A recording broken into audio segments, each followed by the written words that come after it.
Bienvenidos al podcast del Instituto Fe y Libertad. En este espacio conversamos con expertos y analizamos posturas sobre economía, religión, libertad y más. Bienvenidos a un nuevo episodio del podcast de Fe y Libertad. Mi nombre es Karen Cancinos. Soy profesora universitaria de ética aplicada al mundo empresarial y corporativo, filosofía social, específicamente la filosofía social de Friedrich von Hayek. Soy miembro fundador del Instituto Fe y Libertad.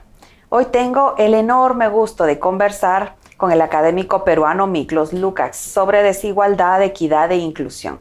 Un tema que está cada vez más presente en las políticas públicas, en la educación, en la opinión pública, en el eje del debate, en suma. Miklos, bienvenido. Muchísimas gracias, Karen, por la invitación. Gracias. Miklos, lo que caracteriza la vida humana no es la uniformidad, sino la diversidad. O sea, la verdadera diversidad. No estamos hablando de esas agendas sectarias, ¿verdad? Que ya conocemos, no. Lo que caracteriza la vida humana es la desigualdad, en suma. Sin embargo, las políticas retórica y mediática arremeten contra la desigualdad y exigen más igualdad. La muerte nos iguala a todos. En el cementerio somos todos iguales, pero en la vida, ¿verdad? En la vida, ¿cuál es la única igualdad posible? ¿Cuál es la única igualdad deseable, Miklos? Bueno, hay varias cosas. Yo partiría cuestionando la premisa de la pregunta, en el sentido que sí, somos diversos en cuanto a las trayectorias de nuestra vida, pero tenemos algo común, que es somos iguales en nuestra naturaleza y en nuestra condición humana. Cuando hablo de igualdad de naturaleza humana, me refiero a todas esas características que están asociadas al ser humano, desde lo genético, lo biológico, lo anatómico, fisiológico, psicológico, que son características que nos confieren una identidad compartida. Claro, vas a encontrar 98% del material genético que compartimos entre humanos es el mismo. Ese 2% nos hace ser distintos, fenotípicamente, en nuestras ciertas características fisiológicas. Pero partimos de una matriz de igualdad en el sentido que compartimos esta naturaleza. Y también, de alguna manera, compartimos la condición que se desprende de esa naturaleza, es decir, la experiencia vital del ser humano que surge de esta naturaleza. Interpretamos el mundo de una manera distinta a la que lo hacen, por ejemplo, los animales. Podemos, por ejemplo, filosofar. El ser humano es el único ser que puede tener pensamientos abstractos, ¿no? Lo que llamaba Platón las ideas. Tomamos fotografías de los objetos, los incorporamos en nuestra mente y empezamos a tener la capacidad de elaborar ideas abstractas, pero es algo que compartimos. Las ideas son distintas, ahí está la diversidad, pero la matriz es exactamente la misma. Tenemos también, por ejemplo, la capacidad de registrar nuestro pasado. Somos la única especie que registra su historia. Por lo tanto, eso es una matriz compartida, es decir, ahí hay una uniformidad. Y también, finalmente, tenemos capacidades o cualidades estéticas que nos separan de otras especies. Podemos dedicarnos a la pintura, a la música, a la escultura, a la literatura. Son cosas que nos dan esa matriz común. Por lo tanto, diría sí, somos diversos, pero somos diversos en cuanto al proceso. En cuanto al origen, compartimos esta naturaleza y esta condición humanas. Ahora, con respecto al concepto de igualdad, ahí creo que ha habido debates filosóficos muy, muy largos sobre si es posible que igualdad y libertad sean compatibles. Yo estoy en el campo de aquellos que firmemente creen que esto no es posible, porque asumir libertad e igualdad desde el mismo principio, lo primero que deberíamos hacer es definir entonces exactamente qué entendemos por libertad y qué entendemos por igualdad. Y creo que uno de los grandes problemas en este debate es que no todos parten de las mismas definiciones de estos conceptos. Si por libertad yo entiendo libertad no solamente para quién, sino un concepto fundamental que es libertad para qué, que de alguna manera es una de las críticas yo como conservador que le hago al campo del libertarismo y el liberalismo, es que muchas veces se olvidan de establecer esa pregunta esencial, ¿libertad para qué? Cuando se establece la libertad como un fin en sí mismo, yo creo que entramos en problemas severos. Y creo que ese es uno de los problemas severos que desde lo político, por lo menos, desde el activismo político del libertarismo y del liberalismo, están creando problemas, ¿no? Porque si la libertad es el fin último, entonces tú dices, ¿para qué quieres ser libre? Para ser libre. ¿Pero por qué quieres ser libre? Para ser libre. Eso no tiene ningún sentido. Cuando se plantea la libertad, y esta definición, la libertad como un medio y no como un fin, creo que ahí tenemos una distinción fundamental. Entonces yo parto de la idea de la libertad como medio. ¿Para qué? Para ser pleno, para ser feliz, para ser útil, etc. Y en el campo de la igualdad, parto también de un principio definiendo el concepto de igualdad como igualdad durante el proceso. Es decir, igualdad que tenga las condiciones para ejercer una vida plena y feliz. Por ejemplo, este concepto de igualdad de oportunidades, que me parece retóricamente atractivo, pero que en la vida real, como todos los conceptos que son gestionados por seres humanos, siempre son imperfectos y nunca van a garantizar su plenitud en la aplicación. Entonces, cuando me dicen, ¿es posible que todos seamos iguales? No, nunca va a pasar eso.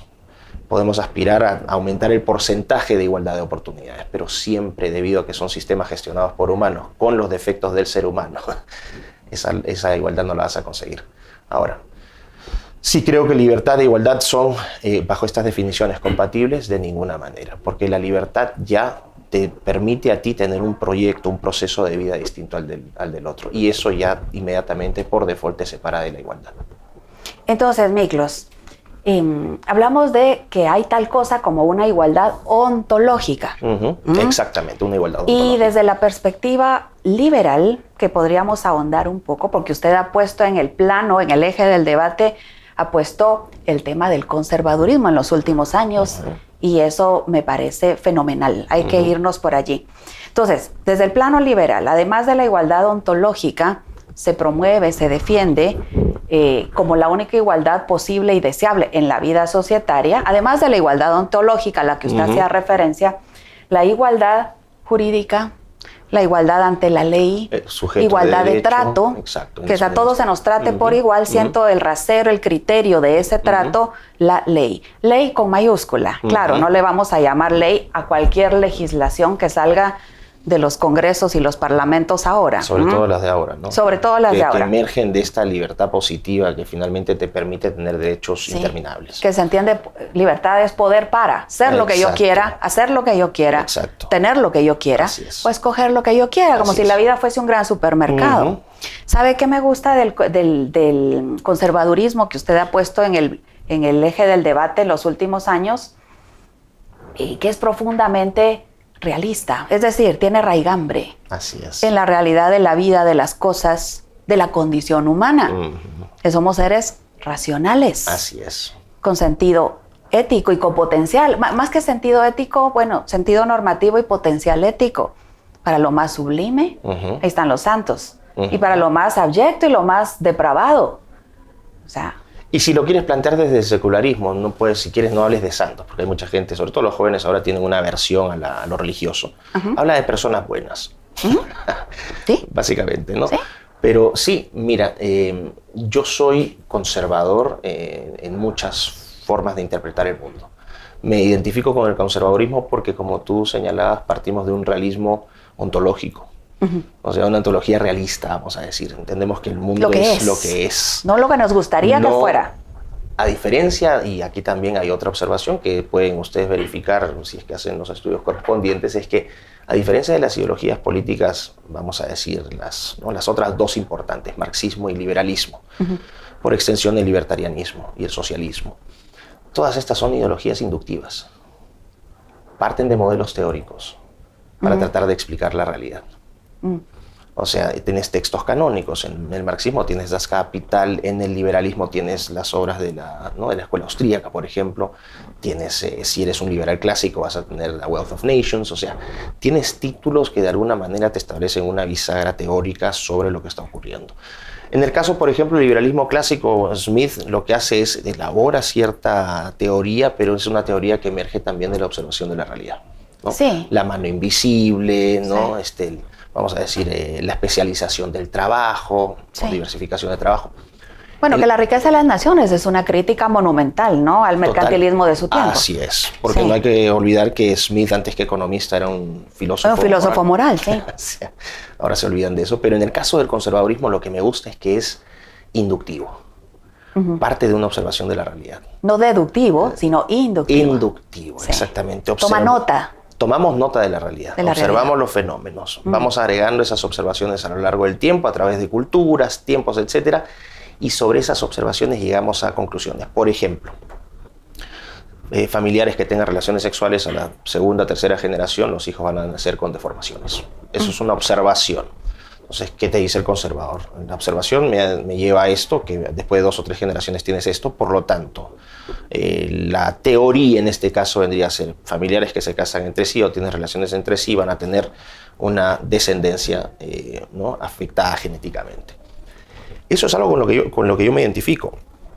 El conservador no es que rechace las teorías, el conservador dice las teorías son útiles para darte ciertos marcos de referencia, pero tu punto de partida siempre tiene que ser la interpretación de lo observable. Es decir, y aparte de eso agregarle 2 cualidades fundamentales que son el escepticismo, pero un escepticismo constructivo, y el segundo, vamos a decir, una actitud de prudencia. La crítica que se le hace al conservador, que es una crítica malintencionada y mal informada, es crítica propia de ignorantes, es que el conservador se ancla en el pasado y no quiere cambios, que quiere mantener el status quo. Eso demuestra es aberrante la ignorancia con la cual se habla de esto, ¿no? Cuando se señala que el conservador quiere mantener el status quo. Si uno va al padre moderno del conservadurismo moderno, que es Edmund Burke, porque tú encuentras dentro de la tradición inglesa, ¿no? a autores como John Coke y Selden, que son previos incluso a Burke. Burke estaba completamente a favor de la independencia de los Estados Unidos. Burke estaba a favor de la liberación, por ejemplo, de las actitudes opresivas de la empresa de Indias Occidentales, que tenían operaciones en la India.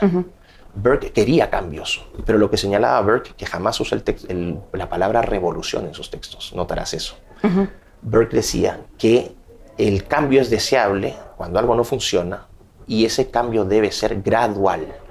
El conservador es reformista por excelencia. No revolucionario. Pero es gradualista. Y ahí hay una crítica directa a la revolución, que la plantea primero autores como Burke, Osho también de alguna manera critica eso. Quien da una definición para mí espectacular del concepto de revolución es Sir Roger Scruton, ¿no? El gran filósofo británico a quien tuve la oportunidad de conocer, claro. Sí. Scruton señala que las revoluciones no cambian cosas, las revoluciones destruyen. Sí. Y es una observación empírica completamente cierta. Sí. Se tiende a romantizar los Mire, el hecho revolucionario es destructor, no es reformista. No es reforma. La revolución busca el cambio radical, pero ese cambio no es radical, no hay cambio, hay destrucción. Lo que surge después, y además es distinto. Un cambio desde el vértice hacia la base. En cambio, el conservadurismo, al partir de la experiencia humana, es de la base hacia arriba. Muchísimas gracias por esa complementación, porque efectivamente eso es. Entonces, por eso yo no es que rechace la teoría, me parece, todos hemos estudiado en la universidad teorías y te ayudan a hacer más sentido del complejo mundo en el que vivimos. Sí. Pero el ser humano siempre tiene que partir del realismo ontológico. Eso para mí es una cuestión fundamental. Y te vas a dar cuenta de otra cosa. El conservador es el único de todas las variantes que hemos mencionado que parte de una concepción también de una ontología realista del ser humano. Lo reconoce como un ser limitado, falible, defectuoso, pero que a pesar de todo eso, bueno, es lo que tenemos y tenemos que seguir. Dentro de todo eso vamos a encontrar virtudes y cosas positivas. Desde la izquierda tienes esta concepción del proletario, que es una concepción de este es constructo, es constructo, ¿verdad? No es una anotación de la realidad, sino es un constructo. Destruido por el capitalista, por el industrialista, que es un manojo de virtudes.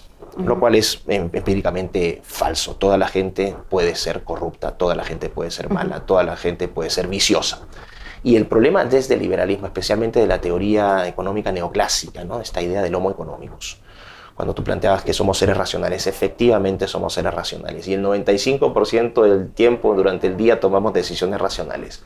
¿Cuánto cuesta un taxi? 20. ¿Y tú cuánto me cobras? 18. Me voy con el de 18. Eso es una decisión racional. Pero no somos solo razón. David Hume ya te dice que los seres humanos, ¿no? Que la razón es esclava de las pasiones, y tiene toda la razón. Eso es una observación empírica. Se dice también que Hume es un liberal porque criticaba duramente la religión, pero David Hume en realidad es un conservador secular. Es el primero que empieza a hablarte de convenciones, de tradiciones, de prejuicios, que son actitudes abiertamente conservadoras. Que haya criticado la fe, la religión, no lo deja menos que un conservador secular. Lo importante de esta observación del racionalismo es que sí somos racionales, pero también somos seres instintivos. Esta observación de Hume, entonces cuando te dicen, Traduzco la teoría a la práctica. No pienses con la cabeza caliente. No decidas con el hígado. Sí. No sigas a tu corazón. ¿No? O sigue a tu corazón. No tomes decisiones cuando estás feliz o enojado. Por favor, ¿cuántas veces en la vida hemos tomado decisiones irracionales? Claro. La mayor parte de veces. Esa también es una realidad que se coteja con la experiencia y por eso es que yo me defino en ese sentido como conservador. Ahora, otra cosa, no es que toda mi existencia se defina con el conservadurismo, que es un problema que yo observo con marxistas, que son marxistas para todo, es decir, a todo le meten martillo. Y en el caso de los liberales y los libertarios también en algunas variantes, ¿lo hemos visto? Sí. Se define exclusivamente, su mundo, su perspectiva del mundo es exclusivamente bajo ese lente ideológico. Tratar de encajar la realidad en el molde de la ideología, ¿verdad? Lo hemos visto, sí. Exacto, y somos mucho más complejos que eso. O sea, yo soy conservador para muchas cosas, pero recojo, por ejemplo, del marxismo, esta observación de la división de clases en el sentido de que hay injusticias. Yo puedo identificarme ni siquiera como conservador, como ser humano, con una observación como esa. Desde el liberalismo me puedo identificar con ese amor y esa defensa de la libertad. Ojo, de la cual no tienen el patrimonio exclusivo. Los conservadores también amamos la libertad, pero hacemos esa distinción, ¿libertad para qué? Entre otras cosas, bueno, no sé. Miklos, usted mencionaba a Edmund Burke, el padre del conservadurismo, gran crítico de la Revolución Francesa. La Revolución, así con mayúsculas. Así es. Con ese afán destructor y el primer genocidio de la historia moderna, de hecho, el genocidio de la Vendée.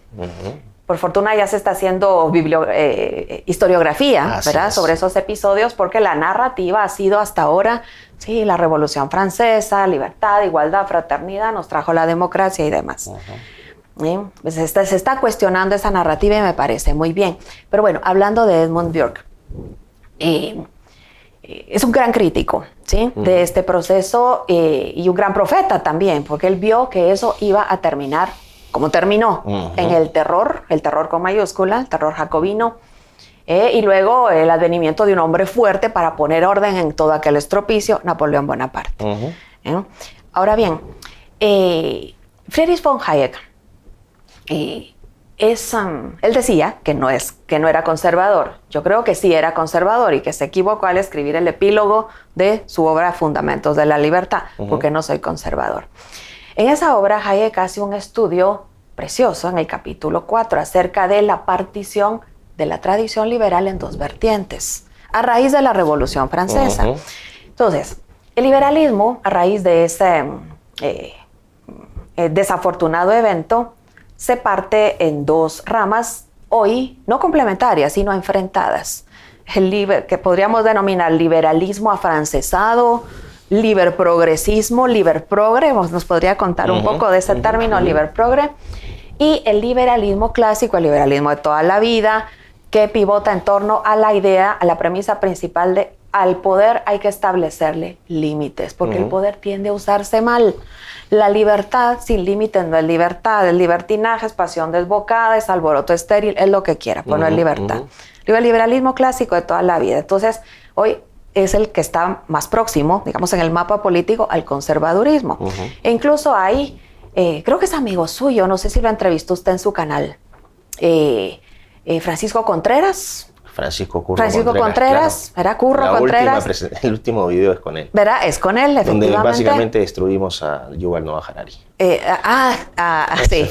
¿Verdad? Que ese es el ideólogo del progresismo actual, ¿no? Así es. ¿Verdad? Del progresismo nihilista, posmoderno. Promocionado por las élites. Sí. Entonces, bueno, él escribió, Francisco Contreras, que es amigo nuestro, o sea, en defensa del liberalismo conservador. Entonces me gustaría, Miklos, que se refiriera, ¿verdad?, al liberprogresismo, al liberalismo de izquierda, al liberalismo libertino, heredero de los jacobinos de la Revolución Francesa. Y el liberalismo que se complementa o que tiene diálogo con el conservadurismo, el liberalismo conservador, como le llama Curro Contreras. Bueno, a ver, vamos a partir con algo. Efectivamente, se tiende a romantizar la Revolución Francesa como algo maravilloso, ¿no? Y este eslogan tripartito de libertad, igualdad y fraternidad.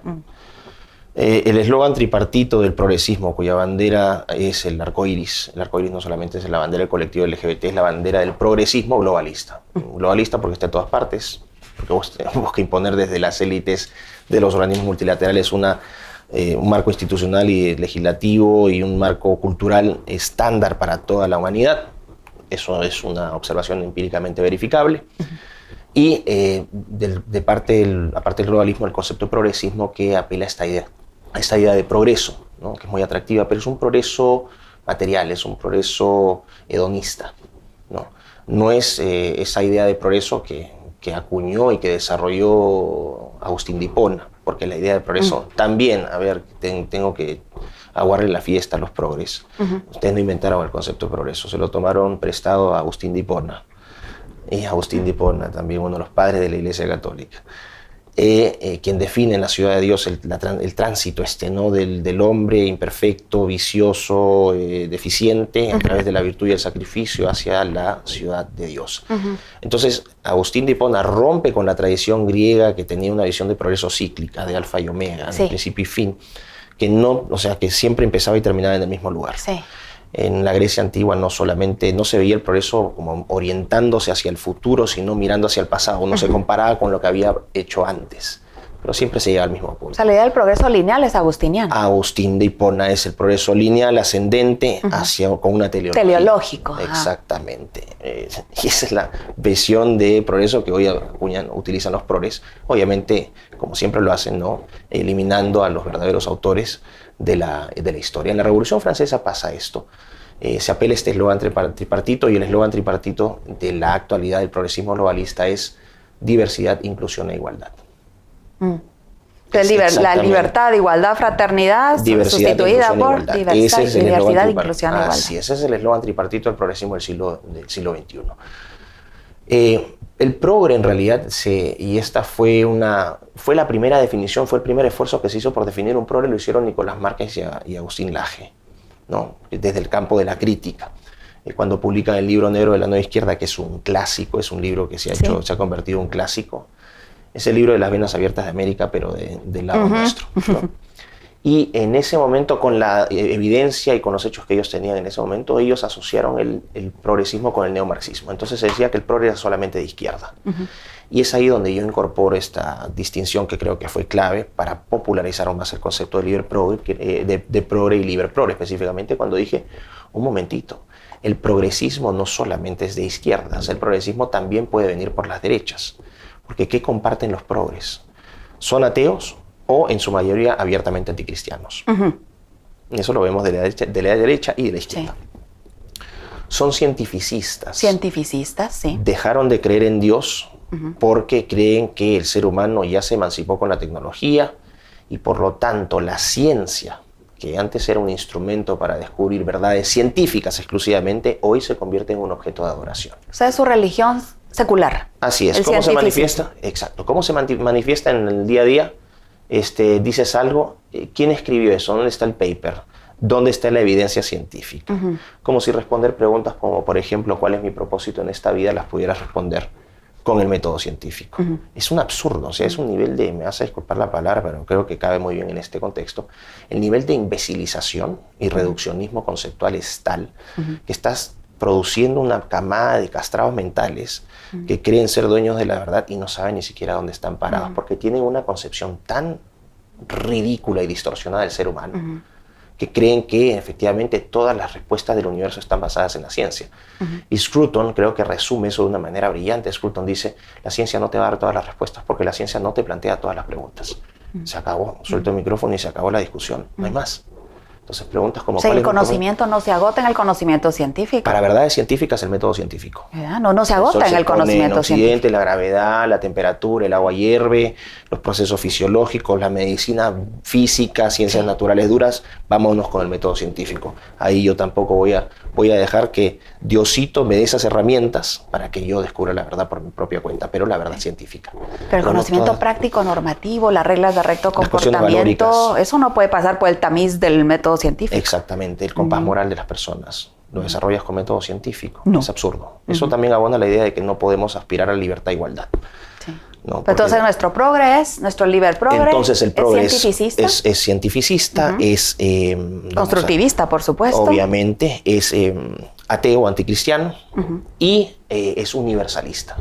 cree que su visión del mundo tiene que ser aplicada por estándar, deductivamente, ¿no? A todas las culturas y a todos los pueblos del mundo, que todos sean exactamente iguales. Sí. Y ese es uno de los grandes problemas del deductivismo filosófico en el campo de lo político y lo económico. Te vas a dar cuenta, pues, que los países tenemos climas distintos, tradiciones distintas, lenguas distintas, comidas distintas, música distinta, idiosincrasia distinta. Lo que tú generas con esa imposición es la única forma de imponerlo es tiránicamente, que es lo que está ocurriendo ahora.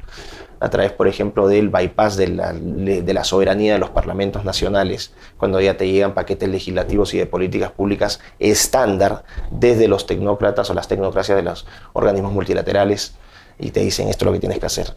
Banderita arcoíris en nombre de la diversidad, de la inclusión y la igualdad. Política de aborto, género, feminismo, animalismo, especismo, racismo, multiculturalismo y todos estos ismos nefastos que está trayendo el progresismo. Entonces, el progre puede ser de derecha y de izquierda. ¿Por qué? Porque el de la izquierda te van a decir quiero más Estado, quiero más colectivo, sociedad y quiero justicia e igualdad. El discurso de la izquierda resumido. Y desde la derecha te van a decir quiero individuo, quiero mercado y quiero libertad. Políticamente se van a pelear, pero te das cuenta que sean de derecha o sea de izquierda, hay agendas que nunca se detienen, que son estas agendas del arco iris. Y doy ejemplos prácticos porque a mí todo me gusta, como buen conservador, me gusta sustentar todo con evidencia. Esta es la verdadera evidencia, ¿ok? Un comentario me da mucha risa cuando me critican formación científica y son estudiantes de literatura oriental, o sea, es como que... ¿Le ha pasado? La cantidad de opinólogos que hay es absurda, pero bueno. Lo que decías, ¿qué era lo que se me había ido? No, que comparamos el liberprogresismo, los herederos de los jacobinos, con el liberalismo conservador. Los herederos, digamos, del liberalismo clásico, que decíamos, cuya idea se centra en limitar el poder, porque el poder tiende a usarse mal. Luego Lord Acton, un gran conservador, decía el poder tiende a corromper. Y el poder absoluto corrompe absolutamente. Esa es una observación empírica. Es una observación empírica. Esa es una observación con la cual un conservador estaría completamente de acuerdo. No recuerdo qué iba a decir, ya lo voy a retomar, pero sí quiero hacer la distinción sobre los orígenes del liberalismo. Al liberal no le gusta recordar todo su pasado. Pero tú en el liberalismo, lamentablemente el liberalismo no es una corriente homogénea de pensamiento, no es una filosofía política, vamos a decir, homogénea. Tú tienes variantes desde el anarcocapitalismo hasta el socioliberalismo. Sí. Tú puedes tener, y los dos se van a reclamar liberales, entonces el anarco o libertarios. El anarco te va a decir, o los monetaristas, vamos a decir, para no entrar al terreno de los libertarios, desde el liberalismo, ¿no? Los famosos neoliberales, Milton Friedman, ¿no? Los monetaristas, etc. Libre mercado, que te dicen, nosotros no queremos intervención del Estado, o queremos una intervención del Estado muy, muy limitada. Pero el socioliberal te va a decir estado de bienestar. Sí. Welfare State con John Rawls, o te va a hablar de, vamos a decir, la tradición británica del socioliberalismo con John Stuart Mill. Primer promotor de causas feministas, intervención del gobierno en salud y educación, o sea, ya ves una intervención del Estado. Y desde el ordoliberalismo alemán en la década de los 50, en el concepto de economía social de mercado. Efectivamente. Entonces tú vas a entender, yo soy liberal, sí, pero yo soy socioliberal, y de hecho estoy en las antípodas de un monetarista o un liberal austríaco o de un incluso anarcocapitalista. Te das cuenta entonces, que ¿qué liberalismo sería como el más, no sé si compatible es la palabra, con el conservadurismo? No me gusta. Con la visión de la vida social conservadora. Tendría que asumir una posición deductiva también a escoger cuál de los dos modelos, vamos a decir, desde la tradición liberal francesa, que es la ilustración francesa, ¿no? Sí. Y ahí tienes autores curiosamente británicos, Thomas Paine. Thomas Paine es hijo de la tradición de la ilustración francesa. Todos los hombres son mis hermanos. Exactamente. El mundo es mi iglesia y hacer el bien es mi religión. Exacto. Este ser liber progre. Totalmente liber progre. De hecho, el origen del eje izquierda-derecha en lo político práctico no surge con el marxismo y las derechas en el siglo XIX. No. El nacimiento del eje político izquierda-derecha surge en el debate entre Edmund Burke y Thomas Paine. Ojo con eso, ¿sí? En el siglo XVIII, cuando Burke lanza o publica reflexiones sobre la revolución en Francia, y Burke pasa a la historia precisamente porque todo lo que él predijo que iba a pasar, pasó. Si no hubiese pasado lo que pasó, Burke ahorita no sería recordado por nadie.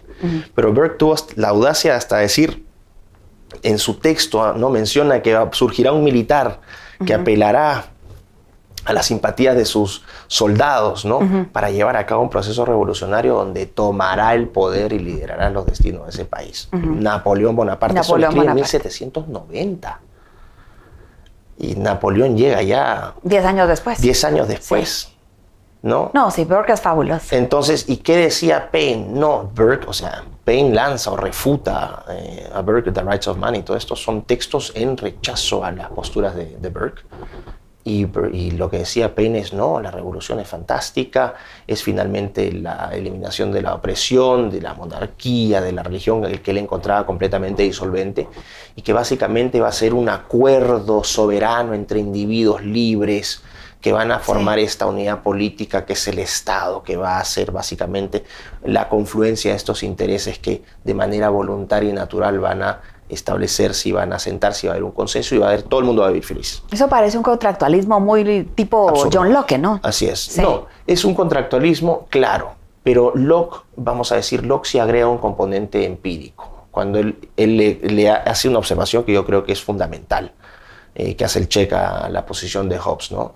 O sea, seguridad, libertad, seguridad y paz, sí, pero con checks and balances, accountability. Sí, no hay libertad sin ley, dice Locke. Locke, yo no estoy de acuerdo con todo lo que plantea Locke, pero Locke sí, eso es una parte de la observación, y creo que es importante el derecho a la insurgencia, por ejemplo, ¿no? Pero enfatiza que no hay libertad sin ley. Exactamente. O sea, y que dice, no, tú no puedes ejercer libertad si no tienes instituciones que de alguna manera regulen esa libertad. O sea, para todos los liberales, especialmente los libertarios más extremos, que creen que el ser humano es un manojo de libertades, que no tiene que tener ciertas restricciones, Locke señala la importancia de las restricciones legales para que el ser humano justamente proteja esa libertad. Vuelvo al tema de Paine brevemente. El caso de Paine, él dijo que la revolución iba a ser un éxito. Y Paine terminó preso por los jacobinos. O sea, el la revolución devora a sus hijos. Exacto. El resultado de las observaciones es claramente a favor de Burke. Pero ¿cómo se plantea la historiografía o la historia de las ideas políticas ahora? Básicamente a Burke ni siquiera lo mencionan. El Oxford Dictionary of Political Philosophy menciona a Burke un poquitito. A Scruton ni lo incluye en sus textos. Oxford. Pero en cambio a todos estos, ¿no? A Paine, después vas a hablar a todos, bueno, estos filósofos liberales del siglo XVIII, los va a incluir a todos. Es un trato injusto que se le da al conservadurismo, pero el conservadurismo ganó por goleada ese proceso, en esa interpretación. Ahora sí, para ya cerrar la idea de los progres. Desde la Ilustración francesa tienes esta tradición que es más liber progre, efectivamente, y la Ilustración escocesa, que después continúa con Adam Smith, porque, ojo, Adam Smith publica The Wealth of Nations en 1776, la Revolución es en 1789, o sea, ya existía, o vamos a decir, la semilla del liberalismo, vamos a decir, inglés, más económico. El liberalismo inglés, sí. Exacto. Más empirista. Más empirista, ya surge antes del proceso revolucionario. Eso lo comparte con el conservadurismo, ¿no? Exacto. El énfasis en la experiencia humana. Exacto. Entonces yo, por ejemplo, en ese sentido, políticamente puedo ser afín a un liberal clásico. Me parece, ¿no?, que hay puntos, matices. ¿Sí? Con los austríacos también me puedo llevar bastante bien. Yo creo que por ahí va, ¿no? Ya un poquito más difícil la relación con los paleolibertarios, porque creo que el paleolibertarismo tiene contradicciones fundamentales en sus planteamientos, pero que no los discuto ahora, pero se puede hablar después. Pero sí, el liberalismo clásico y la escuela austríaca creo que son bastante compatibles con muchas cosas del pensamiento conservador. Sí, es lo que pregona su amigo Francisco Contreras. Claro, efectivamente. Francisco José Contreras, eminente profesor de Filosofía del Derecho de la Universidad de Sevilla, es el principal exponente del conservadurismo liberal o liberalismo conservador de España, ¿no? Y del mundo hispano, diría, en general. Miklos decía que aquel eslogan, el liber progre, de libertad, igualdad y fraternidad del siglo XVIII, hoy se enunciaría como diversidad, inclusión e igualdad. A ver, tengo acá una cuestión que me gustaría plantearle. A ver, la ética marxista, que se compendia en aquella frase de cada quien según su capacidad y a cada cual según su necesidad. Eso parece el sumum de la igualdad, de la equidad. Y de hecho tiene sentido. Si nos referimos a una comunidad, una familia, una congregación religiosa, Pero si se extrapola esta lógica de pedirle a cada quien según su capacidad y de darle a cada quien según su necesidad, en una familia hace perfecto sentido, ¿verdad? Pero si se extrapola esta lógica comunitaria a la vida societaria, ¿qué es lo que tenemos? Totalitarismo. Así es. ¿Ya? Entonces, y es que los gobernantes no tienen, y no pueden tenerla, toda la información, todo el conocimiento acerca de lo que la gente puede dar o lo que la gente necesita. Como un padre de familia, si conoce a sus hijos y sabe qué necesita cada cual y qué se le puede pedir a cada cual. O el abad del monasterio o el capitán del equipo deportivo a sus jugadores. ¿Verdad? Pero entonces mi pregunta es, ¿qué relación hay entre el discurso igualitario de la progresía hoy, incluyendo la vertiente liber progre? ¿Qué relación hay entre discurso igualitario y proyecto totalitario? Que el totalitarismo del siglo XXI es ese totalitarismo globalista, un estado planetario en el que los países sean meros protectorados, quizá. A ver, aquí hay que establecer, primero, nuevamente hay que cuestionar desde el origen la definición que plantea el marxismo, ¿no? A cada quien según su necesidad. Es decir, ya hay un leviatán que está asumiendo a priori cuál es la necesidad. ¿Cómo va a determinar el leviatán a priori según su necesidad? Las necesidades las conocemos cada uno de nosotros. Cada uno de nosotros tiene sus propias necesidades. ¿Cómo va a venir alguien fuera de y nos va a decir tus necesidades son estas? Ya esa es una relación vertical que se establece entre el gobernante y el gobernado. Yo conozco mejor tus necesidades. Por lo tanto, como yo conozco mejor tus necesidades, tú acatas lo que yo voy a plantearte. Aquí hay una distinción fundamental, por ejemplo, entre lo que es el comunismo, y ataco otra crítica absurda de los liberales y libertarios a que los conservadores somos estatistas y comunistas. Nuevamente da ganas de llorar cuando uno escucha estas críticas. Es una caricaturización realmente. Pero el problema es que se han masificado y ahora encuentras incluso académicos hablando de estas barbaridades en centros educativos, ¿no? El problema es que no te invitan a debatir. Bueno, yo siempre los invito a que me inviten a debatir, pero bueno. El comunismo es distinto al comunitarismo. El comunismo, que es lo que se plantea en esa definición, es la imposición de una forma de ordenamiento político, económico y social desde arriba hacia abajo, desde un poder central hacia los gobernados o dominados en este caso. En el comunitarismo, que es conservador, es un principio esencial del pensamiento conservador, la comunidad como un espacio fundamental de vida social. Las decisiones no surgen de arriba hacia abajo, sino de la base. Efectivamente, de acuerdos y negociaciones y consensos desde la base hacia arriba. Las famosas convenciones sociales, las tradiciones, todo eso surge de la vida comunitaria. Quiero reventar brevemente otro mito, ¿no? De que acá en la región, en América, la izquierda ha sido muy exitosa en asociar indigenismo con marxismo. Pero las comunidades indígenas nunca fueron y nunca serán comunistas, porque lo que más rechazan es la intervención de un poder externo hacia sus modelos de vida. Son abiertamente comunitaristas, conservadoras. Profundamente conservadoras. Los en la cerros cuestión tienen cultural. un nombre, los ríos tienen nombres, entierran a sus familiares en ciertos lugares, los animales tienen ciertos significados, se rinden tributos y hay tradiciones que van expresando. O sea, la guerra contra el conservadurismo ha venido tanto de los liberales como de los comunistas, ¿no? Y en realidad, por eso se dice, Guatemala es una sociedad conservadora. Y yo le agregaría orgullosamente conservadora, como lo debería ser orgullosamente conservadora en el Perú, en Chile, en Argentina, porque reconocemos que cada comunidad tiene distintas realidades, distintas problemáticas, distintas soluciones. ¿Qué nos une? ¿Cuál es el tronco común de ese comunitarismo, vamos a decir, americano o iberoamericano?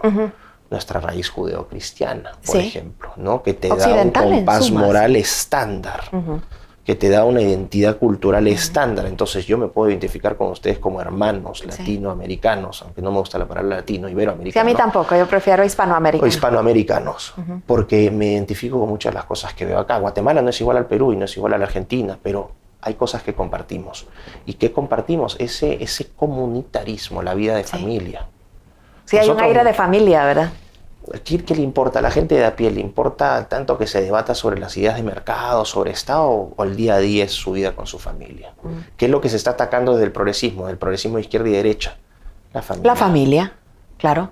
Entonces, porque ese es el cuerpo intermedio entre el leviatán y el individuo despojado de vínculos. Y esas son las políticas igualitaristas que tú me estás mencionando. Por eso ya no se habla, hablar de comunismo en el siglo XXI gradualmente va a ser un anacronismo. Todavía se sigue insistiendo con estas distinciones de zurdos y derechosos, ¿no? El zurdo empobrecedor del Estado, parásito, versus el derechista blanco, explotador de las clases trabajadoras. Ese discurso está en estos momentos siendo devorado por la realidad, sobre todo la realidad del cambio tecnológico. Sí. Y lo explico muy brevemente. La primera revolución industrial surge a través de la máquina de vapor. Que es un nivel, es algo que se perfecciona entre 1760 y 1770. De la máquina de vapor surgen las industrias textiles en Manchester, noroeste de Inglaterra, que dan origen a la primera ciudad capitalista moderna de la historia, que es Manchester, y el origen del primer modelo de capitalismo moderno, es decir, un nuevo modelo económico que surge a partir de una tecnología. Y en el 1848 ya tienes el manifiesto comunista de Engels y Marx criticando las consecuencias de este modelo económico nuevo, que a su vez surge de un cambio tecnológico como la máquina de vapor. Hoy tienes cambios tecnológicos mucho más drásticos. Inteligencia artificial, edición genética, nanotecnología, robótica. ¿Qué impacto están teniendo sobre las ideologías?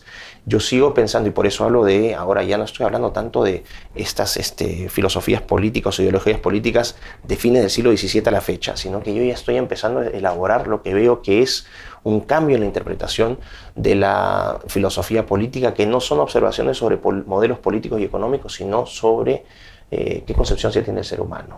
Versus, por ejemplo, estos progres que buscan a través de las ideologías de género, las agendas trans, y posteriormente con la fusión tecnológica, así que nos vamos a los más extremos, los transhumanistas, que buscan modificar la naturaleza del ser humano, versus aquellos que yo he definido como bioconservadores, que somos aquellos que queremos mantener al ser humano en su naturaleza y condición, que es un patrimonio colectivo, ¿no?, donde la ciencia y la tecnología estén al servicio del ser humano y no pongan al ser humano al servicio de la tecnología como se plantea desde el otro lado. Entonces la amenaza totalitaria del siglo XXI realmente es una revolución progresista, antropológica. Exactamente. Ya no política. Agustín habla de la batalla cultural, que es real, existe, pero yo hablo de que subyacente a esa batalla cultural, batalla política y económica, tenemos una guerra antropológica entre quienes modifican al ser humano y quienes queremos mantenerlo.